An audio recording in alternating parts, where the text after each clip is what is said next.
आज हम देखेंगे कि कैसे इन लाइव लोड्स की वजह से जो भी रिएक्शंस आएंगे या टोटल वर्टिकल फोर्स जो भी आएगा वो कैसे हम अपने अबटमेंट डिज़ाइन में और उसके फुटिंग की डिज़ाइन में कंसीडर करने वाले हैं। तो let me share screen of spreadsheet and ये आपके पास अभी स्प्रेडशीट डिस्प्ले होगी। तो यार कुछ नहीं है, अब हमें एक्चुअली क्या करना है, आप इसे मैनुअली भी कर सकते हो और स्टैट क्योंकि अब सबके पास अवेलेबल होता है, इस वजह से स्टैट से करोगे और आप मतलब अपने डिज़ाइन ऑफिस में भी स्टैट से ही करोगे नॉर्मली।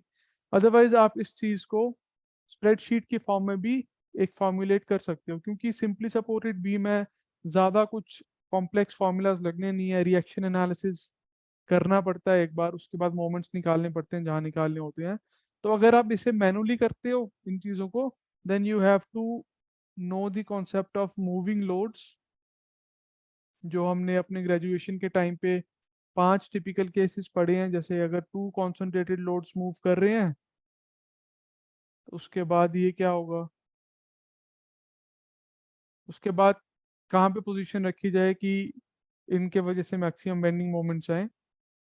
एंड वैसे ही कुछ केस हैं जहाँ मल्टीपल कॉन्सेंट्रेटेड लोड्स कुछ डिस्टेंस पे स्पेस्ड हैं वो मूव करते हैं, तो हम कहाँ पे उसके उसकी वजह से जो भी फोर्सेस आएंगे उनको उसकी पोजीशन क्या होनी चाहिए इस बीम पे, कि अगर मुझे मैक्सिमम बेंडिंग मोमेंट किसी सेक्शन पे चाहिए तो ये क्या पोजीशन होनी चाहिए। ये actually 5 typical cases moving loads वाला जो चैप्टर होता है बीटेक में, वहाँ पे दिए गए होते हैं। तो आप इस कॉन्सेप्ट से भी इसको कर सकते हो, बट हम करने वाले हैं स्टैट से, क्योंकि स्टैट से टाइम भी सेव होगा और आपको स्टैट में कैसे करते हैं वो भी पता चलेगा।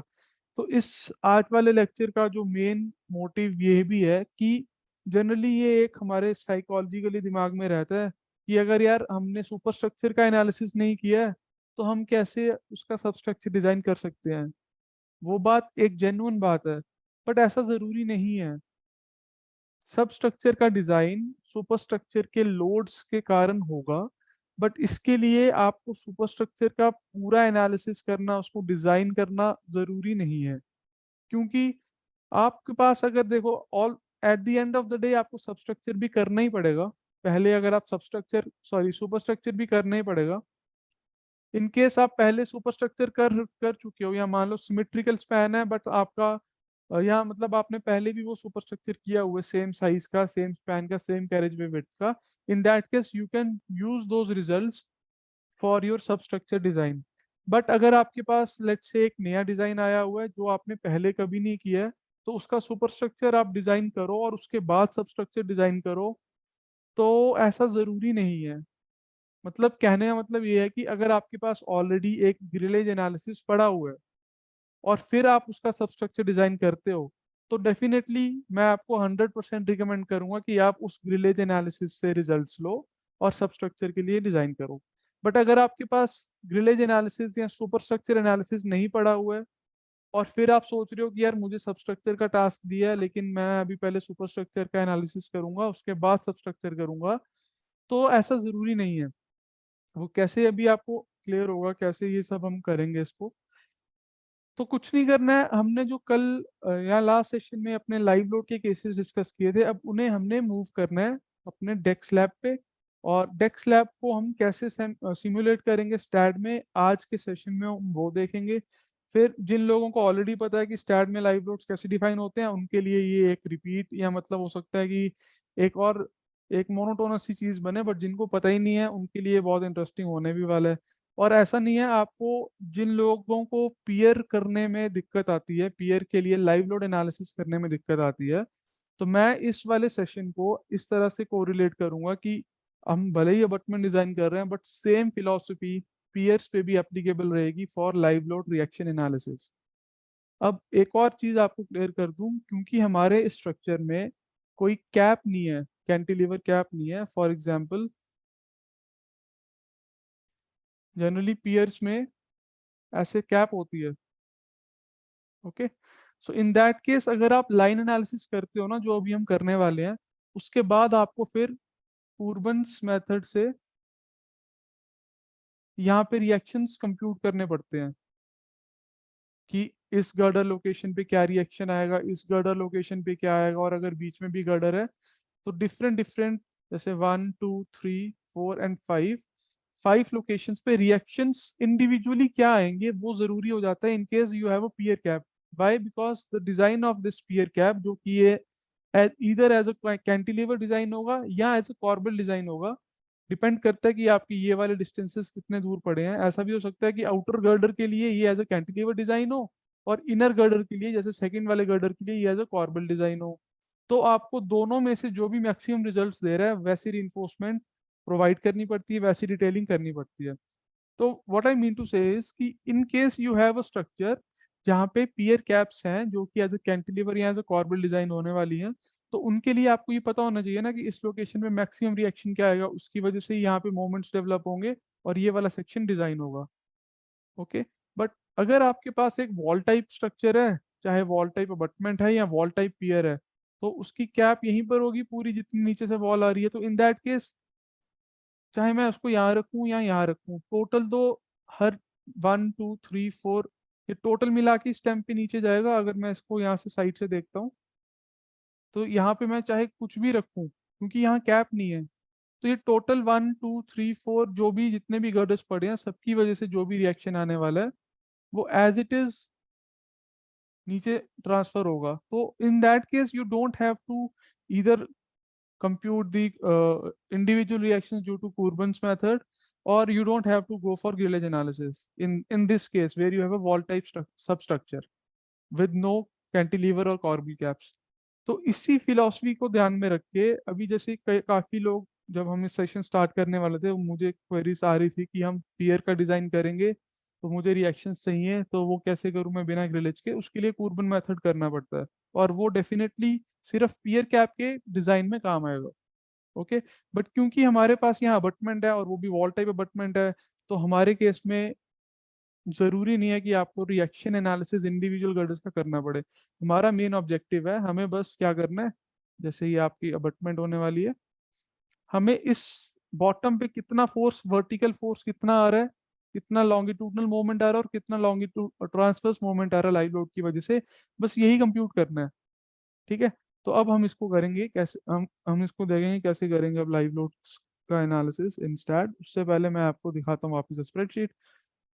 तो देखो कुछ नहीं करना है, आपको पता है इस वाले पूरे जोन पे यहाँ से लेके यहाँ तक ट्रैफिक की मूवमेंट होने वाली है, इधर लेफ्ट टू राइट और राइट टू लेफ्ट।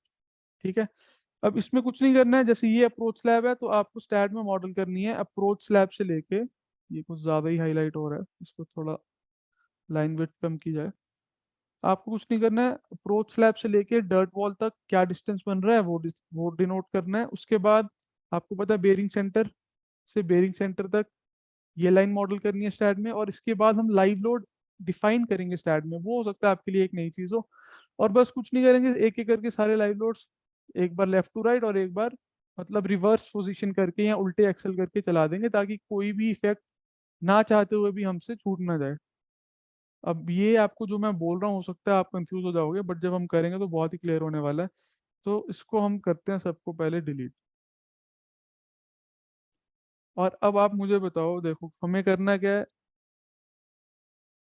इसको मैं थोड़ा जूम करता हूँ। So we have all these dimensions. अब एक चीज ये भी क्लियर होनी चाहिए कि देखो होने क्या वाला है एक्चुअल में, चाहे आपके व्हीकल अप्रोच स्लैब पे आए या डर्ट वॉल पे आए। अप्रोच स्लैब पे अगर आते हैं मान लो कुछ एक्सेल्स, तो वो एज फ्रॉम ब्रैकेट यहाँ से ट्रांसफर हो जाएंगे डर्ट वॉल पे, और फिर डर्ट वॉल से ट्रांसफर हो जाएंगे अबटमेंट पे, शाफ्ट पे बेसिकली। ठीक है। और जो डेफिनेटली जो स्पैन से जितने भी आपके फोर्सेस आने वाले हैं वो सारे के सारे अबटमेंट्स पे ट्रांसफर होने वाले हैं, कुछ लेफ्ट अबटमेंट पे कुछ राइट अबटमेंट पे, वो डिपेंड करता है कि आपकी पोजीशनिंग क्या है।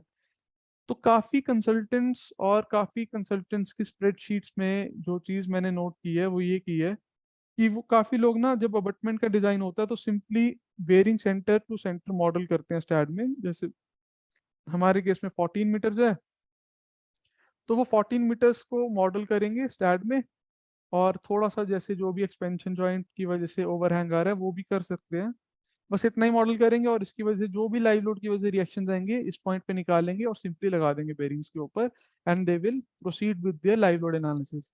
बट एक्चुअल में ऐसा जरूरी नहीं है, मतलब this is not the real, और मेरे मेरे सेंस में this is not the actual approach, क्योंकि अप्रोच स्लैब से भी और डर्ट वॉल के टॉप से भी तो कुछ लोड्स आएंगे ना। तो इन दैट केस हमें हमेशा अप्रोच स्लैब वाले फोर्सेस भी कंसिडर करने चाहिए। Now some consultants are of the opinion कि अप्रोच स्लैब के नीचे तो अर्थ भी पड़ी है, तो even if I model approach slab तो सारे लोड्स डायरेक्टली अर्थ के थ्रू नीचे चले जाएंगे। तो वो भी उनकी अप्रोच सही है, बट अल्टीमेटली वो नीचे जाएंगे तो यार फुटिंग पे ही जाएंगे ना। तो इधर what you can do is, आप अप्रोच स्लैब को यहाँ पे स्प्रिंग कांस्टेंट्स दे सकते हो, ठीक है, और एंड में एक नो सपोर्ट दे सकते हो जो हम स्टार्ट में देखेंगे। या फिर आप क्या, और फिर जैसे यहाँ पे बेरिंग सेंटर से सेंटर जो बनना है वो तो बनेगा ही बनेगा, बेरिंग टू बेरिंग, और फिर सिमेट्रिकली राइट साइड में। अदरवाइज सिंपली इसको आप इग्नोर कर सकते हो, थोड़ा सा कंजर्वेटिव हो रहे हो, ज्यादा कंजर्वेटिव नहीं हो रहे हो। और अगर आप अप्रोच स्लैब इग्नोर कर देते हो तो भाई आप थोड़े कम फोर्सेस ले रहे हो, ये तो क्लियर है, क्योंकि अप्रोच स्लैब पे भी लोड आएगा ही आएगा, ठीक है। और इन दैट केस क्या हम क्या करने वाले हैं, हम ऐसे दो सपोर्ट्स लेंगे, ये approach slab plus approach slab की डायमेंशन क्या थी 3.5, और डर्ट वॉल की डायमेंशन ये टॉप वाली थी 0.3। तो आप इसको 0.3 टोटल ले लो, चाहे कोई दिक्कत नहीं होगी, 3.8 की एक लाइन बनेगी, ओके। और ये दोनों नोड्स बनेंगे, यहाँ पे हम देंगे सपोर्ट स्टैड में। उसके बाद इसके यहाँ पे आप दोगे 14 मीटर्स का स्पैन, जो कि बेरिंग टू बेरिंग होने वाला है, और यहाँ पे एक सपोर्ट आएगी, और फिर यहाँ पे भी एक सपोर्ट आएगी स्टैड में। और फिर इसके बाद थोड़ा सा ओवरहैंग जितना भी 750 का है वो हम करेंगे, और इस साइड भी करेंगे, और ये वाली चीज सेम राइट साइड में भी अप्लाई कर देंगे। और ये छोटा सा जो 20 mm का गैप है वो एज इट इज स्टैट में हम रखेंगे, ताकि वो एक एज एन एक्सपेंशन गैप वहाँ काम करे। अब मेन कंसर्न और मेन आउटपुट हमारा क्या होना चाहिए, टोटल वर्टिकल रिएक्शंस क्या आ रहे हैं बटन पे। तो पहली चीज, अगर आपको ये कंफर्म हो गया कि अप्रोच स्लैब से भी शाफ्ट पे लोड आएगा, ये कंफर्म हो नहीं गया, होना चाहिए कंफर्म, क्योंकि वो आएगा ही यार, तभी तो यहाँ ब्रैकेट दे रखी है छोटी सी थर्ड फॉल के आसपास, तो वो आना ही आना है। इसकी वजह से अब मोमेंट्स लेने हैं या नहीं लेने हैं वो हम जब ये एनालिसिस कर लेंगे उसके बाद उस पर आएंगे। तो अभी इस सारे चीज को करते हैं बंद और चलते हैं स्टैट में। स्टैट में जाने से पहले मैं जब लाइव लोड्स डिफाइन करूंगा तो आपको बताऊंगा कि कितनी सही तरीके से और जल्दी से आप सारी चीज स्टैट में मॉडल कर सकते हो। तो अब लेट अस ओपन स्टैट, मैं एक बार स्टैट खोल के फिर आपसे स्क्रीन शेयर करता हूँ, क्योंकि मुझे स्टैट प्रो की फाइल बनानी पड़ेगी। ओके, तो देखो अब आने वाला है मजा। और अब आप देखना, विदाउट ग्रिलेज एनालिसिस आप कैसे सबस्ट्रक्चर डिजाइन कर सकते हो, लाइव लोड का इफेक्ट कैसे ले सकते हो, specially for a wall type pier. तो सबसे पहले एक कमांड मैं आपको बताने वाला हूँ जिसका नाम है शिफ्ट प्लस के, ठीक है। शिफ्ट के से जितने भी नोड्स आपके स्ट्रक्चर पे होंगे वो आपको दिखने लग जाएंगे, नोड नंबर्स नहीं, सिर्फ नोड्स डॉट्स। तो अभी जैसे कोई भी नोड नहीं है तो मैं पहले फर्स्ट नोड डिफाइन कर लेता हूँ जो कि 0 0 0 है। अब जैसे आपको ये नोड दिख रहा है ना, इसको मैं शिफ्ट के दबा रहा हूँ तो ये गायब हो जाएगा। और अगर आपके पास नोड नंबर्स आपको चाहिए तो शिफ्ट एन से आप नोड नंबर्स ऑन कर सकते हो, जैसे मैंने अभी ऑन किया, शिफ्ट प्लस एन से नोड नंबर्स ऑन। तो ये हो गया एक नोड। अब जो मैं आपको स्प्रेडशीट में बता रहा था, आप अगर आपके पास अगर कैलकुलेटर्स हैं या आप ऐसे भी कर सकते हो तो बता देना। 3.5 की अप्रोच स्लैब थी, उसमें हमने 300 की डर्ट वॉल ऐड कर दी, तो ये कितना बन गया 3.8, राइट। तो 3.8 अगर ये बन गया, इसको मैं यहाँ इनपुट कर देता हूँ एक्स डायरेक्शन में 3.8। तो देखो आपके पास दो नोड्स आ गए, पास पास कर लेते हैं इसको। सो यहाँ तक तो होगी एक कहानी कि आपकी approach slab plus dirt wall के लिए, इसको ना थोड़ा सिमेट्रिकल या स्ट्रेट व्यू कर लेते हैं फ्रंट व्यू में, और क्लियर हो जाएगा। तो ये approach slab plus dirt wall का सिस्टम आ गया आपके पास। अब हमें मॉडल करना है, डर्ट वॉल के बाद आपको पता है 20 mm का एक्सपेंशन गैप होगा। तो अगर मैं यहाँ 20 mm ऐड करता हूँ तो ये क्या वैल्यू होनी चाहिए, 3.8 प्लस 20 mm, तो 3820 बनना चाहिए। This will become 3.820। Is it correct? तो आप देखो कितनी पास ये सेकंड और थर्ड नोड आ गए हैं। नाउ आफ्टर दैट आपको पता है आपके पास 750 कि एक्सपेंशन जॉइंट से centre of expansion to centre of bearing centre होता है। तो 3.82 में अगर मैं ऐड करता हूँ 0.75, 3.82 plus 0.75, this will give me 4.57, 4.57। तो आप पहुंच गए हो बेरिंग सेंटर पे। जो फोर्थ नोड है और जो सेकंड नोड है, इनके ऊपर हमें रिएक्शंस देखने हैं जब हम एनालिसिस करेंगे, रिजल्ट्स एनालिसिस करेंगे। तो this is till bearing level, bearing centre पे सेंटर अब आ चुके हैं और स्पैन 14 मीटर्स है। तो ना इसको थोड़ा जल्दी से करने के लिए हम क्या करते हैं, 14/2 करते हैं, जो कि है 7 प्लस 4.57। देखो इसमें जो भी मैं ये प्लस और ये सब कर रहा हूँ ना, इसमें कुछ घबराने वाली बात नहीं है। अगर आपको ये नहीं समझ आ रहा तो आपको कुछ नहीं करना, बस एक बार अपना पेन चलाना है अपने नोटबुक पे, और जो भी approach slab plus dirt wall और बेरिंग टू एक्सपेंशन जॉइंट के बीच का अरेंजमेंट है उसे एक लाइन में बनाना है बस। ठीक है, तो इसमें कोई ऐसे डरने वाली बात नहीं है। अब मैंने ये 11.57 इसलिए लिखा है क्योंकि इसको करके ना हम एक्चुअल में आ रहे हैं बिल्कुल मिडल में, इन द सेंटर। और इन सबको जब मैं मिरर कर दूंगा, ठीक है, तो ये सारी चीजें ऑटोमेटिकली अपने आप दूसरी साइड भी बन जाएंगी। तो ये तो है एक अप्रोच, और सबसे सिंपल अप्रोच यही है कि आप इसको एज इट इज जैसे आपको कंफर्टेबल लगता है वैसे बना लो। 11.57 पे हमारे पास आ गया है अब centre to centre of span, जैसे दैट मीन्स 14/2 जो हमने ऐड किया 4.57 में, इसमें मैं वापस से 14/2 ऐड करता हूँ, तो दिस विल बिकम 18.57। एंड ये सिक्स पॉइंट जो है, this is the right most bearing centre. अब इसके बाद क्या करना है, 750 का expansion joint, sorry that expansion से लेके बेयरिंग सेंटर के बीच का जो डिस्टेंस है, एंड दिस विल बिकम 19.32। तो इसको मैं 19.32 एंटर कर देता हूँ। एक और नोड आ जाएगा छोटा सा पास में, और फिर 20 mm का गैप देना है, तो 19.32 में मैं 20 mm ऐड कर देता हूँ, तो 19.34 हो जाएगा। और इसके बाद वापस से हमें क्या करना है, we have to model dirt wall plus approach slab which is 3.8, जैसे आप स्क्रीन पे डिस्प्ले होता हुआ देख भी रहे हो। तो इस वाली वैल्यू में मैं 3.8 एज इट इज ऐड कर देता हूँ, ये बन जाता है 23.14। तो अभी ये कह रहा है सेव कर दो मुझे, मैं इसे सेव कर देता हूँ, 23.14। ओके, अब ये तो बन गए आपके 9 नोड्स। अब ये 23.14 टोटल लेंथ है, ये इसको एक बार रीवेरीफाई कैसे किया जा सकता है, कुछ नहीं करना है, your expansion to expansion distance was 16 metres. Let me notate this, 16 metres था एक्सपेंशन टू एक्सपेंशन। उसके बाद आपके पास 20 mm का गैप लेफ्ट में था, 20 mm का गैप राइट में था, तो ये टोटल बन गया 40 mm। टोटल गैप 40 mm था, बट हमने already expansion to expansion model कर चुके हैं 16 mm। तो 40 mm के लिए आपको 0.04, and dirt wall plus approach lab 3.8 बन रही है एक साइड पे, तो दो साइड पे ये बनेगी। इस सब का जो सम है, क्या वो 23.14 बन रहा है? अगर ये बन रहा है तो हमने मॉडल कर लिया ऐसे ही। इसको मैं वापस से एक बार कैलकुलेटर से रीचेक कर लेता हूँ, और 23.64 बन रहा है ये, तो हमने कहीं पे कर दिया गलती। तो वो कहाँ पे किया, अभी nodes does not represent any joint, nodes are just connecting elements. तो इसको हम देखते हैं कैसे अभी डिफाइन करेंगे, डोंट वरी अबाउट दैट।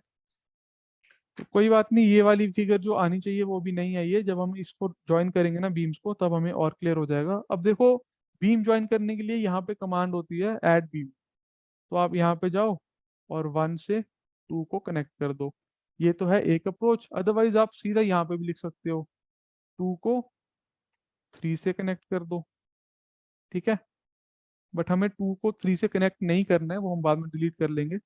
क्यों नहीं करना है, क्योंकि वो है एक्चुअली एक्सपेंशन गैप, और अभी आपको कुछ दिख नहीं रहा होगा, तो इसके लिए ये है एक अच्छा सा जूम करने वाला सिस्टम, जिसको आप कहते हो डायनेमिक जूम। इसके लिए कुछ नहीं करना है, ये जो आपको दिख रहा है ना एक मैग्नीफाइंग ग्लास, डायनेमिक जूम पे जाओ, और जिसको आपको चाहिए जूम करता हुआ देखने को उसको जूम कर दो। तो आप देख रहे हो यहाँ पे 2 और 3 के बीच में बीम बन गया ऑलरेडी। फिर आपको क्या करना है, सिमिलरली यही करना है और कुछ करना नहीं है।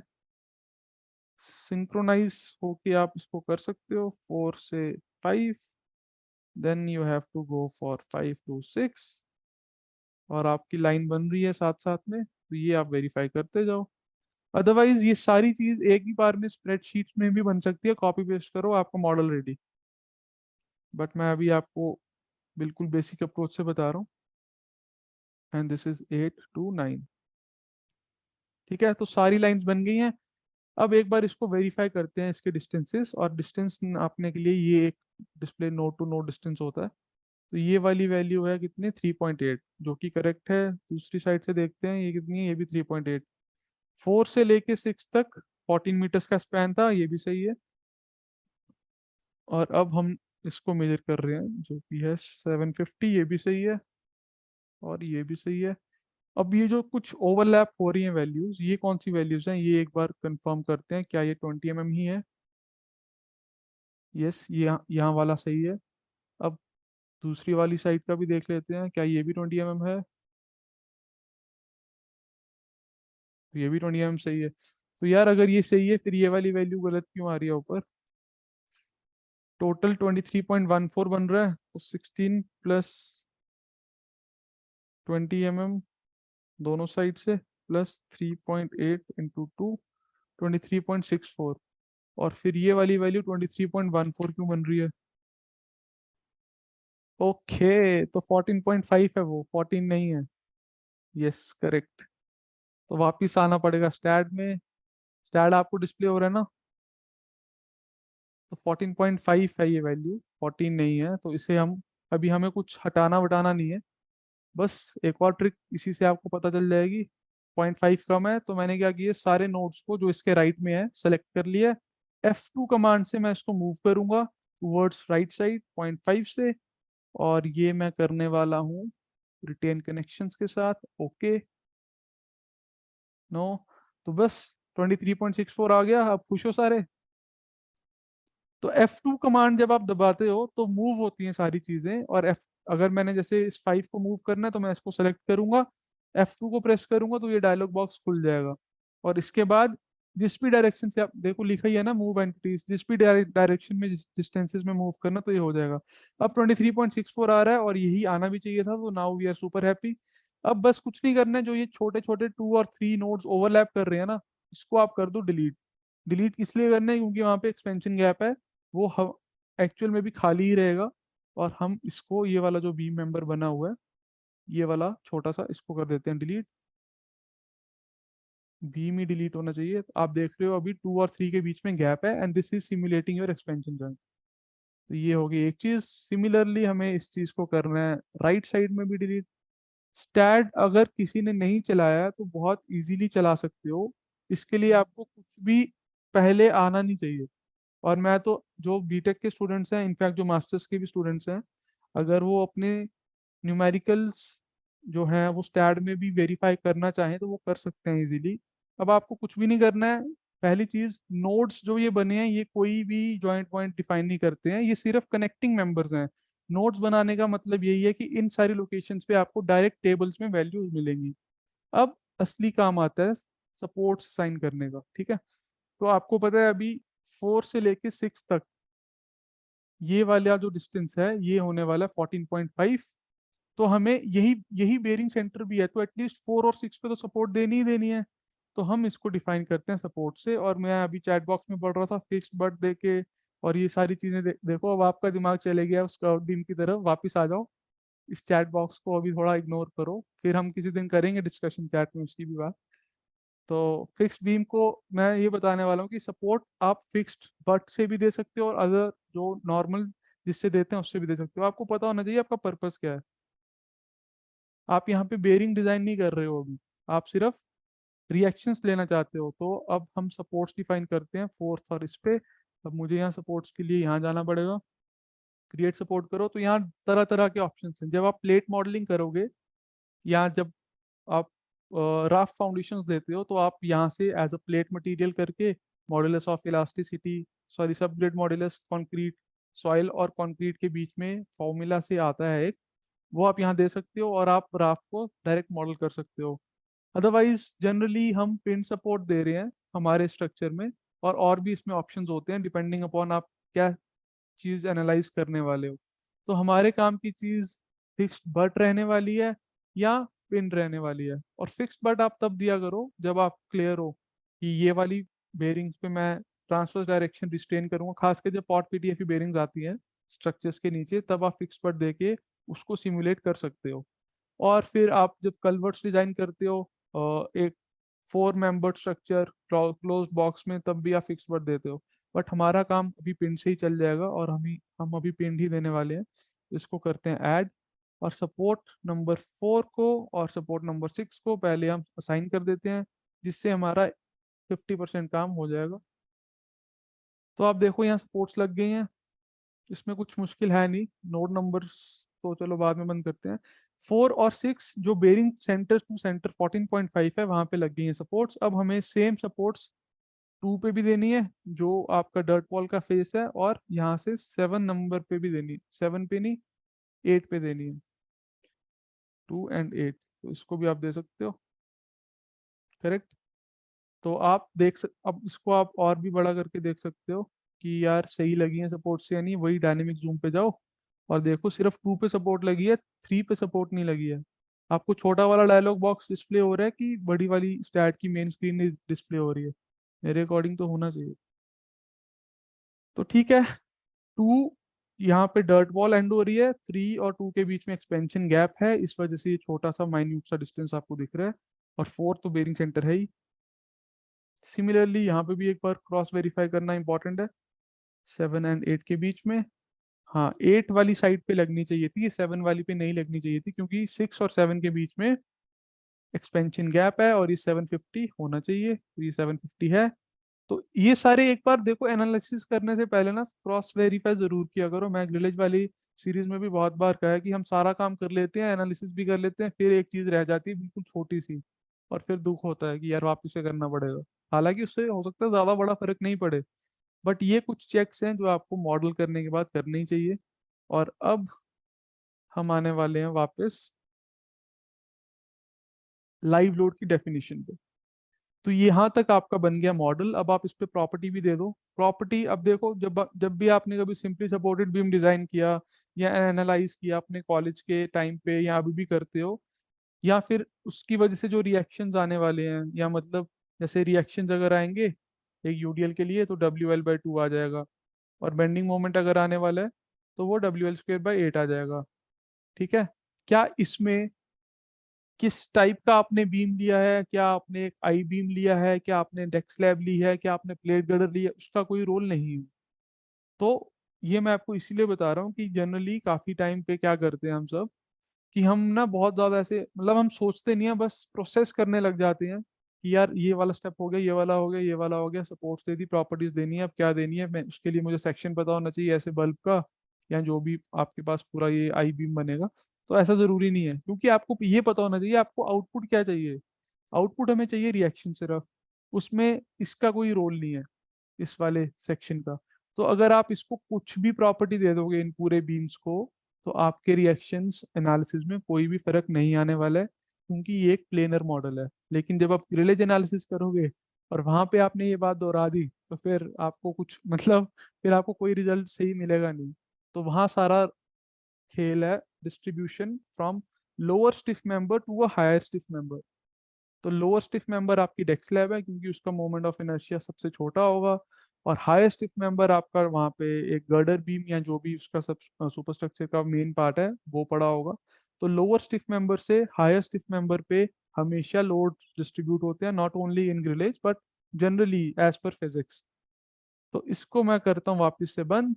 कहने का मेरा बेसिक इंटेंशन अभी भी यही था कि आपको गर्डर्स की ही प्रॉपर्टी देना यहाँ पे जरूरी नहीं है, क्योंकि किसी भी सिंपली सपोर्टेड बीम के एनालिसिस में आप गर्डर्स के क्रॉस सेक्शनल एरिया या उन सारी चीजों की बात स्ट्रेस निकालने में करते हो, मोमेंट्स और रिएक्शंस निकालने में नहीं करते हो।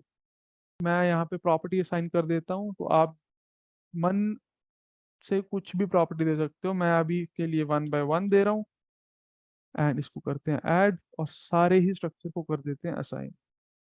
असाइन टू व्यू, तो ये सब पे होगी प्रॉपर्टी असाइन। इसको एक बार जो भी एनोटेट किया हुआ है इसको क्लियर करते हैं, और फिर अब आप देखो मेन सिस्टम। तो जो एंड के जो नोड्स रह गए हैं ना, उनको अगर आप सपोर्ट नहीं दोगे तो ये एज अ कैंटिलीवर बिहेव करेगा जब इस पे लाइव लोड चलेंगे और सारा सिस्टम हिल जाएगा। इसलिए इसको भी सपोर्ट देना बहुत इंपॉर्टेंट है, और अभी आप इसको सेम सपोर्ट भी दे सकते हो क्योंकि हमारा आउटपुट अभी कुछ और है। हमें अभी ना डेस्क स्लैब पे डिफ्लेक्शन चाहिए असली, ना अप्रोच स्लैब पे डिफ्लेक्शन चाहिए, हमें बस रिएक्शन चाहिए, बाकी सारा काम हम स्प्रेडशीट से करेंगे। तो फिर जो सपोर्ट्स ऑलरेडी डिफाइन की हैं उसको मैं सपोर्ट नंबर 1 एंड एंड में 9 भी दे सकता हूँ। और इन केस अगर कोई चाहता है, आप अपने लेवल पे एक्सपेरिमेंट कर सकते हो उसको, कि यहाँ पे मैं स्प्रिंग्स मॉडल करूँ, तो फिर आपको यहाँ तक स्प्रिंग्स मॉडल करने हैं और बीच वाला सारा सिस्टम जो है, जो अभी हमने सपोर्ट्स दिए हैं वो एज इट इज रहेंगी। आप लास्ट में भी स्प्रिंग दे सकते हो क्योंकि एक्चुअल में यहाँ पे अर्थ ही पड़ी होगी इसके नीचे अप्रोच लैब के, बट ये वाला system as it is same रहेगा। ठीक है। और एक्चुअली इसको देने का ज्यादा फायदा इसीलिए भी नहीं है क्योंकि यार ज्यादा रिएक्शन ना इसी साइड से आने वाले हैं क्योंकि स्पैन बड़ा है। तो एनीवेज वो देखेंगे हम। बट आप अपने लेवल पे अगर इसे करना चाहते हो तो कर सकते हो, उसमें कोई ऐसी सही मतलब बुरी चीज नहीं है। तो now we have properties, we have supports. देखो किसी भी चीज को मॉडल करने के लिए पहले उसका बेसिक स्केलेटन बनाना है, वो हमने बना लिया, फिर उसको प्रॉपर्टी देनी है, वो भी हमने दे ली, फिर उसको सपोर्ट देनी है, और उसके बाद आता है असली काम जो है लोड्स।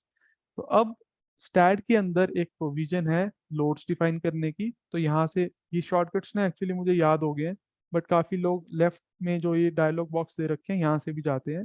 तो ये आपकी अपनी प्रैक्टिस पे डिपेंड करता है, इसमें ऐसा नहीं है कि मैंने यहाँ से किया कि आपको ढूंढना है कौन सा बटन दबा, यहाँ पे ऐसा कुछ नहीं है। लोड जहाँ से लगता है उसको क्लिक कर लो, जैसे ये लोड पेज आ जाएगा, मैं यहाँ से भी लगा सकता हूँ तो सेम डायलॉग खुलता है। ठीक है, इसको खोलूंगा तो ये भी सेम खुलेगा। अब यहाँ पे एक होता है व्हीकल डिफाइन करने का ऑप्शन। मिडास में स्टैट की कंपैरिजन में थोड़े से ज़्यादा आपको एडवांटेज है क्योंकि वहाँ बने बनाए व्हीकल्स आपको एज इट इज़ मिल जाएंगे। स्टैट में हमें बताना पड़ता है कि ये वाले व्हीकल्स इस नोड पे चलेंगे, इस डिस्टेंस पे चलेंगे। और करना कुछ भी नहीं है, बहुत ही सिंपल सा है। सबसे पहले मैंने क्या किया, यहाँ पे गया, इसको ऐड किया, और ऐड करने के बाद आपके पास आ रहा है व्हीकल टाइप, विड्थ, और ये दो तीन डायलॉग बॉक्स। तो ये कुछ भी नहीं है। अगर देखो इसमें विड्थ 0 रखनी है क्या रखनी है, इस पे हम करेंगे डिस्कशन। बट पहले हम यहाँ पे डिफाइन करते हैं अपने आज का फर्स्ट व्हीकल, जिसको स्प्रेडशीट में मैंने ऑलरेडी बना लिया है, और उसको पहले मैं आपको स्प्रेडशीट में दिखा देता हूँ सो दैट बहुत ही फास्ट तरीके से सारा सिस्टम हो जाए और आपके सामने लोड्स भी लग जाएंगे। देखो ये वाली जो फिगर आप देख रहे हो, जिसको मैं अभी करता हूँ थोड़ा सा एनोटेट, ये हमने कोड से ले रखी है। ठीक है। कोड में कोड में कहाँ पड़ी है, ये 204 क्लॉज में पड़ी है जहाँ लाइव लोड्स की सारी बातें कर रहे हैं कोड वाले। और ये हमने लास्ट सेशन में देखा भी था। अब इसी चीज को मैंने किलो न्यूटन्स में यहाँ लिख दिया, जैसे ये 80 किलो न्यूटन्स, 12 टन्स को 120 किलो न्यूटन्स, 12 टन्स को 120 किलो न्यूटन्स, और ऐसे करके 17 को 170। ये सारे चार जो एक्सेल हैं ये एक एक ही तरह के होंगे, तो ये एक ही तरह के हैं। और इनके बीच का जो डिस्टेंस है 3.96 वो यहाँ लिख दिया है, 1.52 वो यहाँ लिख दिया है, और जो भी ये डिस्टेंस है सीक्वेंस वे में ये यहाँ लिख दिया है। ठीक है। तो अब मैं वापस आपको स्टैट की विंडो दिखाता हूँ। तो स्टैट की जो विंडो हम देख रहे थे उसमें ये वाली जो चीज़ है ना, यहाँ पे एक्चुअली ये सारे लोड्स आएंगे। जैसे अगर आपके मान लो कि अभी हम अगर इसको मैनुअली एंटर करना चाहें तो मैनुअली भी कर सकते हैं। उसके लिए फॉर एग्जांपल आपका फर्स्ट था 80, इसको मैंने 80 यहाँ एंटर किया, और फिर अगला क्या था, अगला था 120, दो बार 120, 80, 120, 120 एंड 170, 170। ओके, तो मैं वापस स्टार्ट में आता हूँ, 80, 120, और 80 और 120 के बीच का जो डिस्टेंस है वो यहाँ पे इनपुट करना है। वो डिस्टेंस यहाँ से हम देख लेते हैं, ये जो इमेज है उससे देखना 3.96 है, और वही मैंने यहाँ पे भी लिखा है। तो आप इमेज पे अभी फोकस करो, 3.96 को यहाँ पे मैं इनपुट कर देता हूँ, 3.96, और फिर अगला 120, और यहाँ पे 2 और थर्ड, इनके बीच का जो भी डिस्टेंस है उसको स्प्रेडशीट से देख लेते हैं, जो कि 1.52 है। तो 1.52 यहाँ पे एंटर कर देते हैं। तो सो ऑन करते करते आपको जितने भी आपको ये लोड्स चाहिए, जैसे कि 70 के बीच में 7 एक्सेल्स होते हैं, आप ये देख पा रहे हो, इसको काउंट ही कर लो। This is 1, 2, 3, 4, 5, 6 and 7। 7 एक्सेल्स होते हैं, इन सबका सम होता है 100 टन। तो आप जब देखना इसको हम सम अप करते हैं अभी नीचे, या यहीं पे मैं लिख दूंगा, तो ये 100 बनेगा। जैसे मैं अगर इसी को यहाँ सम कमांड लगा के ये कर दूं तो ये एक्चुअली 100 टन बनेगा, बट क्योंकि हमने किलो न्यूटन किया तो ये 1000 बनना चाहिए, तो ये 1000 बन भी रहा है। तो जो मैं स्टैट में एक्चुअली मैनुअली कर रहा था ना, उसको फास्ट करने के लिए आप स्प्रेडशीट और स्टैट को लिंक कर सकते हो बहुत ही सही तरीके से। कुछ सोचना नहीं पड़ेगा, एक बार आपने ये बना दिया जो आपको दिख रहा है स्प्रेडशीट पे, हर स्ट्रक्चर में आप इसको कॉपी पेस्ट कर सकते हो। तो ये एडवांटेज हमें लेना चाहिए। ठीक है, तो अभी वापस से मैं स्प्रेडशीट पे आ रहा हूँ और आपको एनोटेट जो भी हो रखा है ये, इसको सबको डिलीट करते हैं और ये एज इट इज कॉपी करूंगा। जैसे मैंने यहाँ से यहाँ कॉपी कर लिया, कंट्रोल सी कर लिया है, और मैं वापस अब जाता हूँ स्टैट में। तो मैं आपको वो बता रहा था, मैनुअली भी कर सकते हो वही चीज, और यहाँ पे मैं पेस्ट करता हूँ तो सारे लोड्स आ गए 7 के 7, और ये चीज हो जाएगी यहाँ add. Now the thing is, क्या आपको विड्थ यहाँ 0 देनी है या कुछ विड्थ स्पेसिफाई करनी है, and what will happen if you will give 0 width and what will happen if you will give some width. तो ये विड्थ की जो चीज है ये डिपेंड करती है आपके एक्सेल्स की ट्रांसवर्स पोजीशन क्या है, और इसके लिए हम आते हैं कोड में। आपको पता है हमने लास्ट टाइम भी ये डिस्कस किया था कि हम एक्चुअली 70R व्हील जब डिफाइन करेंगे, इस वाले पोर्शन पे फोकस करेंगे। 0.86 इसके टायर की ओवरऑल डायमेंशन है, तो 0.86 अगर मैं ये मानता हूँ ओवरऑल डायमेंशन को, और 2.79 आउटर टू आउटर है, 2.79 आउटर टू आउटर है, और 0.86 ये टायर की डायमेंशन है। ठीक है, अब एक्चुअल में ये 0.84 होती है, जैसे आप देखोगे अगर 0.41 इंटू 2 करोगे तो 0.82 आएगा, और ये 40 का बीच में गैप रहता है, बट उससे हमें अभी कोई मतलब नहीं है। हमें बहुत ही क्लियर होना चाहिए ना कि हमें आउटपुट क्या लेना है। अगर हम इसमें अभी सोचेंगे कि हमने 40 क्यों नहीं लिया, तो वो सब यहाँ पे उसका यूज नहीं होने वाला है। अगर आप 40 भी ले लोगे तब भी उसका उसकी वजह से कोई रिजल्ट में चेंज नहीं आएगा। और ये डिस्टेंस सेंटर टू सेंटर होता है 1.93 फॉर 70R व्हील। तो स्टैड में अगर आप विड्थ डिफाइन करते हो 1.93, फिर जो आपने नीचे लोड्स यहाँ पे टेबल में डिफाइन किए ना वहाँ स्टैड में, हमने अभी जैसे यहाँ पे क्या था 80 था तो हमने एज इट इज 80 ले लिया। जहाँ पे 17 टन था वहाँ एज इट इज 170 ले लिया किलो न्यूटन्स में। तो if you are defining width, then you have to take half of these loads, क्योंकि विड्थ डिफाइन करने का मतलब है कि जब स्टैड में मॉडल चल रहा होगा तो वो 2 टायर्स कंसीडर करेगा, तो इन दैट केस आपको पर टायर पे क्या लोड आएगा वो इनपुट करना है। और अगर आप विड्थ करते हो 0, तो एज इट इज एक्सेल पे जितना लोड आ सकता है वो एंटर करना है। ये भी बहुत फ्रीक्वेंट मिस्टेक है काफी बार।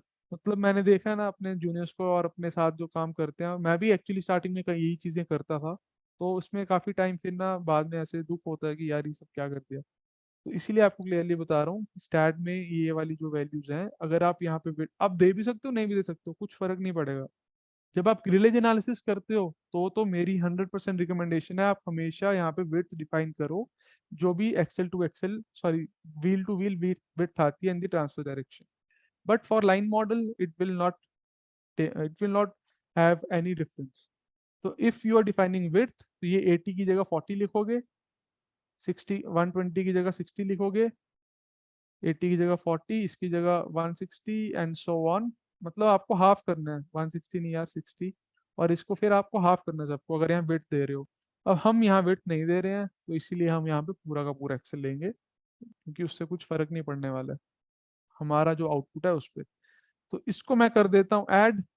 अब ऐड करते ही यहाँ पे टाइप 1 में आपको ये चीज ध्यान रखनी है कि टाइप 1 में 70R व्हील चल रहा है, और ये आप अपनी स्प्रेडशीट में मेंशन कर सकते हो कि भाई टाइप 1 में, इसको यहाँ पे लिख देते हैं हम टाइप 1 जो हमने स्टार्ट में डिफाइन किया है वो है 70R व्हील। अब ये तो होगी जब आपकी गाड़ी मतलब चल रही है, हो सकता है 80 टन से स्टार्ट होगी, लेफ्ट टू राइट चल रही है। अब सेम चीज उल्टी आप चिपका दो, ऑल दो अगर आप नहीं चिपकाते हो तो भी कुछ ज्यादा फर्क नहीं आएगा, बट ये मैं बहुत क्लियरली बता दूं कि फर्क आएगा। इतना मेजर फर्क नहीं आएगा कि आपका डिजाइन गवर्न करने लग जाए, बट क्योंकि हम इस सेशन में वो सारी चीजें सीखेंगे जो जनरली हम काम करते टाइम इग्नोर कर देते हैं, बट नहीं करनी चाहिए एक्चुअल में, क्योंकि हम बार बार कर चुके होते हैं वो चीज़, तो हमें लगता है फर्क नहीं पड़ेगा, बट एक बार के लिए आपको ये करना ही चाहिए। That is my personal suggestion. बाकी जब आप एक बार 2-3 बार कर लोगे तो फिर आप चाहे नहीं करो, एटलीस्ट आपको पता होना चाहिए कि हाँ ये भी करना चाहिए, क्योंकि प्रूफ चेकर ऐसे ऐसे कमेंट्स देते हैं। तो ये भी सम अगर आप यहाँ लिखते हो तो ये भी 100 ये 1000 ही आएगा। इसको आप थोड़ा सा ऐसे कर लो। और ये सेम वही व्हीकल है, बस अब उल्टा चल रहा है। मतलब सोच लो कि रिवर्स डायरेक्शन में चल रहा है या रिवर्स गियर में चल रहा है। यहाँ भी ये सोच लो कि एक बार लेफ्ट टू राइट जा रहा है, एक बार राइट टू लेफ्ट जा रहा है। तो मैं इसको एज इट इज कॉपी कर रहा हूँ। आप देख पा रहे हो ना, मैंने डिस्टेंस भी चेंज कर दिए हैं। ऐसा नहीं है कि अगर मैंने यहाँ लोड चेंज किए हैं तो 80 और 120 की जगह 1.37 लिखा हुआ है। 80 और 120 के बीच 3.96 ही रहेगा। तो ये कुछ मतलब माइन्यूट सी चीजें हैं, बट ये these can definitely alter your design forces. तो टाइप 2 भी एक तरह से 70R व्हील ही है। इसको मैं स्प्रेडशीट से अभी कॉपी करता हूँ। शायद कॉपी नहीं हुआ था, अब कॉपी हो गया है। और वापस आपको स्टैट में लेके चलते हैं, Ctrl V। और ये हो गया है आपका उल्टा 70R व्हील, ठीक है। उल्टा मतलब दूसरी डायरेक्शन में। टाइप 1 और टाइप 2 हो गए डिफाइन। इसी तरीके से आपको ये भी लोड्स डिफाइन करने हैं। क्लास ए की जो गाड़ी है वो मैंने राइट पे चिपका रखी है। वहां पे सेम डिस्टेंसेस हैं। अब आपको यहाँ पे ये चीज ध्यान रखनी है कि यहाँ कंफ्यूज नहीं होना है। आपको ना ये 3-4 गाड़ियां दिख रही हैं, बट ये एक ये वाला व्हीकल जो मैंने रेड लाइंस के बीच में बनाया है, ये एक व्हीकल है पूरा। क्योंकि उसके बाद देखो ना 20 मीटर्स का गैप है। तो हमने डिस्कस किया था ना, क्लास ए के सक्सेसिव व्हीकल्स के बीच ही 20 मीटर्स होता है। तो हमारा जब स्पैन ही 16 मीटर है, तो फिर ये जाहिर सी बात है कि कभी भी दो सक्सेसिव व्हीकल्स नहीं आ पाएंगे उस पे।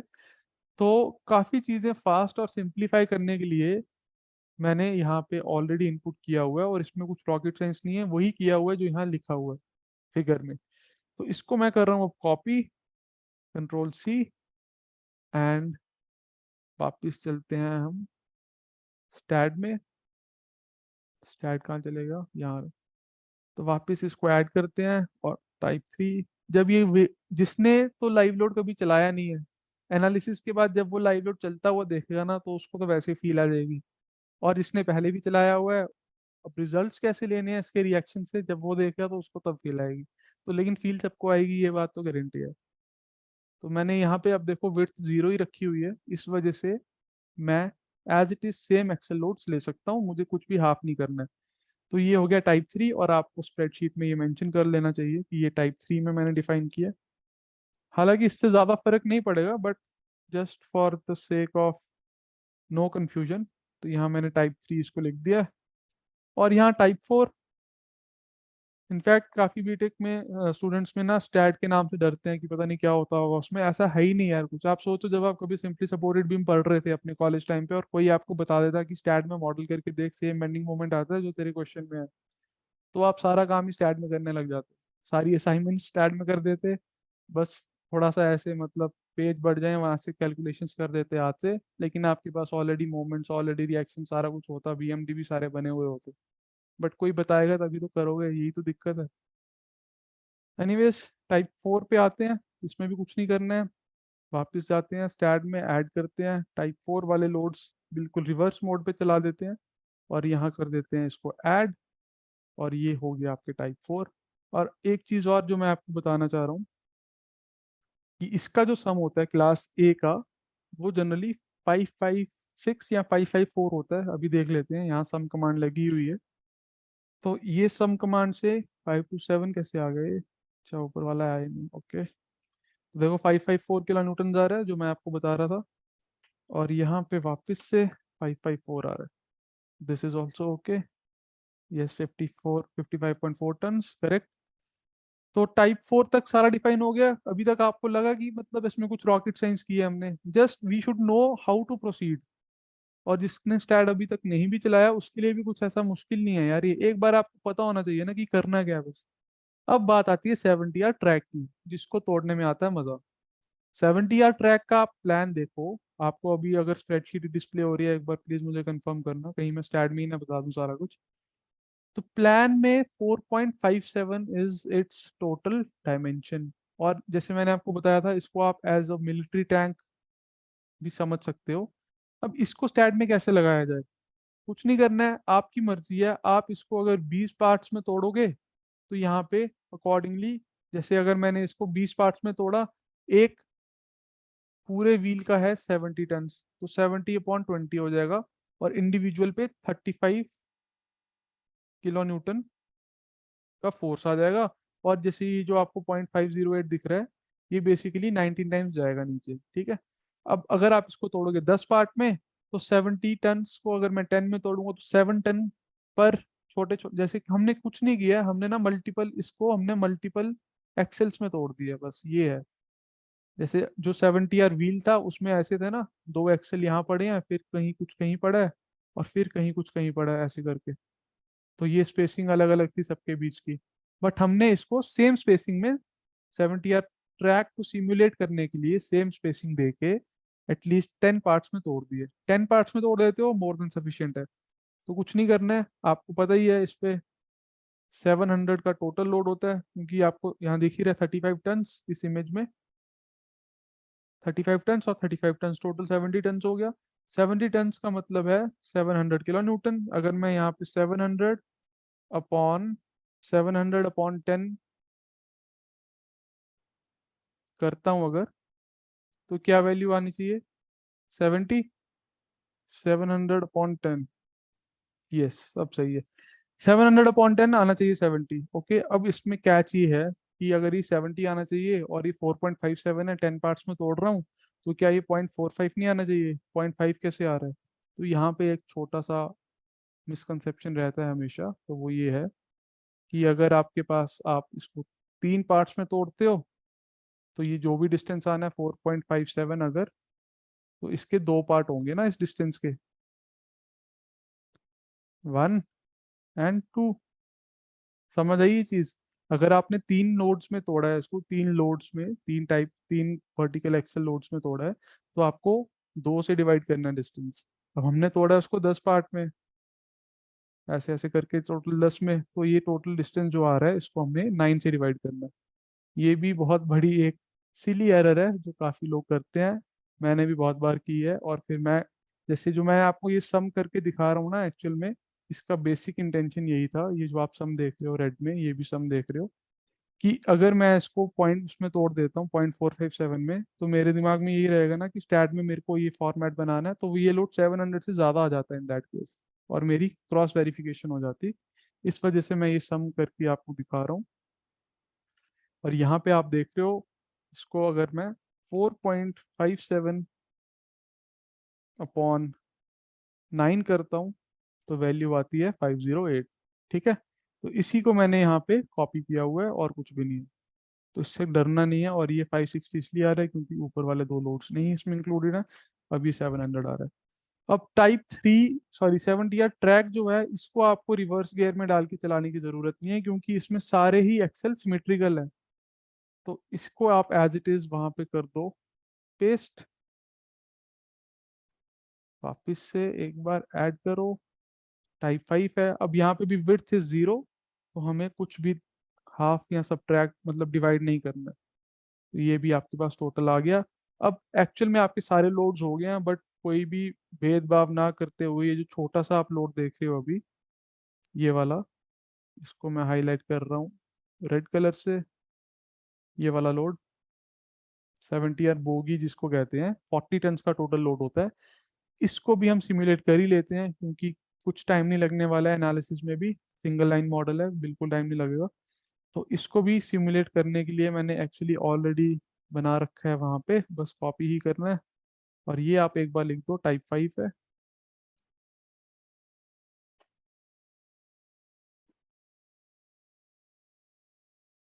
और ये आप लिख दो टाइप 6, जो कि 70 बोगी है।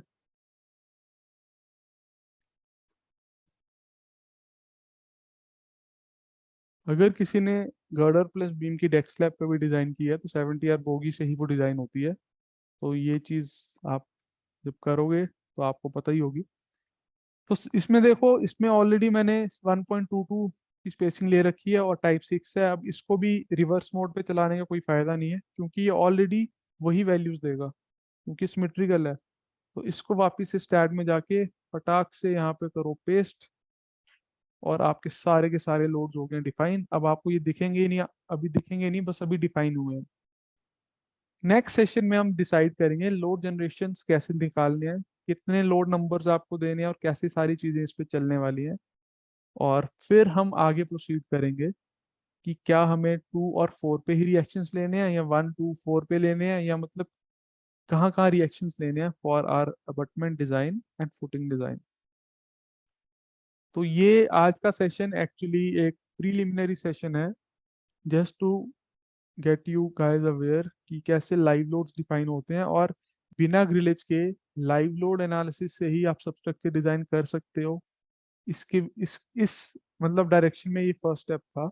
तो नेक्स्ट सेशन में हम इस पे और डिटेल में बात करेंगे, एक्चुअली लाइव लोड मूव करके चलाएंगे और उसके बाद उसके रिजल्ट्स भी एक्सट्रैक्ट कर लेंगे। एक और मेन लोड होता है स्पेशल व्हीकल लोडिंग, उसको भी हम यहाँ डिफाइन कर देंगे। हो सकता है आपकी क्लास स्टार्ट होने से पहले मैं डिफाइन करके रख दूं, या फिर ये सारा जब सेशन हो जाएगा ना उसके बाद मैं आप उसको डिफाइन करके आपको बताऊंगा कि वो हो सकता है गवर्न ना करे, हो सकता है गवर्न करे, depending upon your span range. तो ठीक है, आई थिंक हम कल ही उसको कर लेंगे एसवी लोडिंग को भी। उसके पहले पहले मैं आपको एक उसका ब्रीफ दे दूंगा कि एसवी लोडिंग क्यों लेनी है और क्या क्या उसके रिलेवेंट क्लॉजेज हैं, and then we will proceed. So I will close this session here.